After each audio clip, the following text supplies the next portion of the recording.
She was tested and came back negative. I hated her for that. I started to drink too much and to hang out with people who were the wrong people. I lost my job, most of my friends, and my family. It wasn't until I was homeless and looking to get a bed in the shelter that I cried for the first time. I cried all that night in the shelter and most of the next day. I had a mental collapse and had been admitted into the psych ward on suicide watch.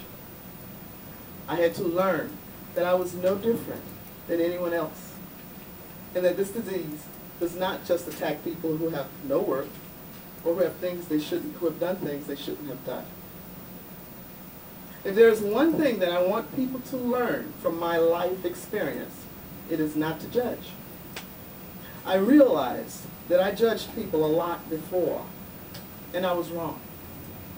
Most people who want to do what is right, and they want to help others. I thought that only bad people got this disease, and I lost everything I had because of how I thought. I had to start from scratch and start to build a life with AIDS. I picked this because this person is voicing many of the things that we still think when we think of HIV and AIDS, and it inhibits people from seeking help from their established support system. And one of the things I'd like to leave you with is the thought about how we can communicate without having the stigma pass, without having our bigotry, if we have it, pass from one person to the next. Because you never know who's listening and who you're talking to. So one of the things that I encourage people to do is to think about HIV outside of the context of sex.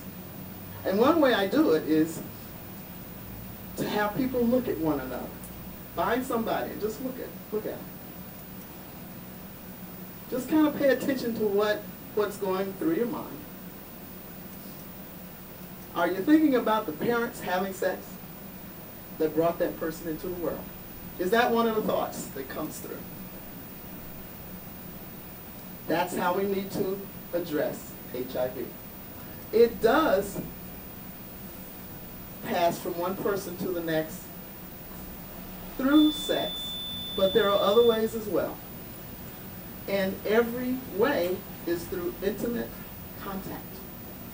And that's how we will stop the spread of HIV. One person to the next through intimate contact relationships. We need to look at our relationships.